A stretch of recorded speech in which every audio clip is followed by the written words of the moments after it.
Many thanks for joining us on the newsroom. I am Mary Kanu. The rearrangement of former Abia State Governor Aji Uzokalu and two others slated for the 2nd of February has been moved to the 7th of June 2021. This followed a request by the Economic and Financial Crimes Commission (EFCC) to transfer the arraignment to Lagos, where the alleged offence was committed by the defendants. EFCC counsel Chile Okoroma told Justice Inyang Ekwo that the anti-graft agency had written the Chief Judge of the Federal High Court demanding that the trial be moved from Abuja to Lagos based on the Supreme Court judgment. However, Justice Ekwo, who declined to adjourn the matter indefinitely, fixed June 7th for the parties in the matter to report back to the court. Minister of Science and Technology Ogbonnaya Onu says Nigeria needs to reform its electoral system by adopting electronic voting to help eliminate errors caused by a human factor in compiling results. This was contained in a statement released by Josephine Ademu, Press and Public Relations Officer of the Ministry in Abuja.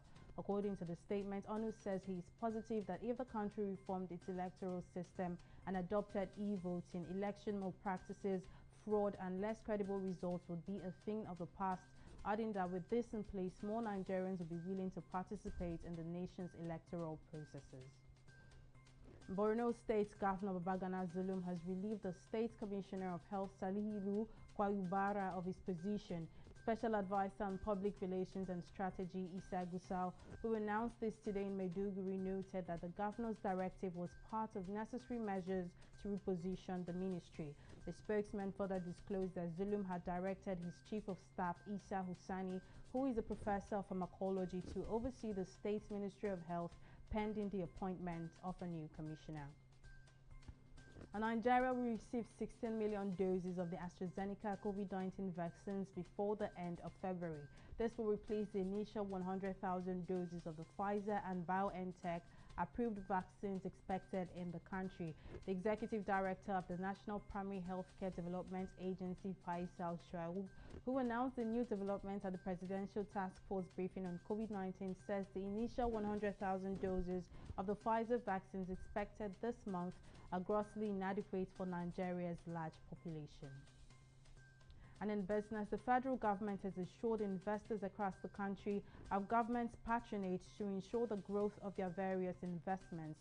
Minister of Industry, Trade and Investment Adeni Adebayo, while addressing a delegation, disclosed that his ministry had the mandate of facilitating the development of viable non-oil commodities.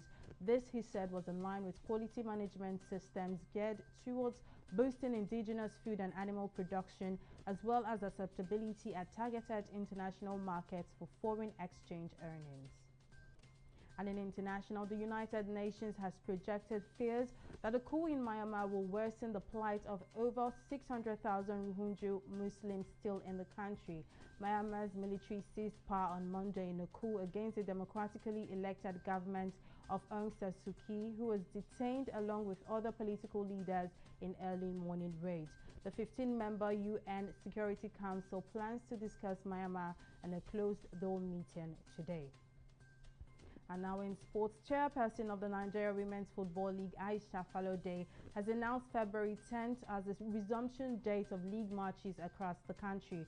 In January, the Women's League was suspended for 1 month in a bid to ensure strict compliance with COVID-19 protocols amid reports that clubs flouted the protocols.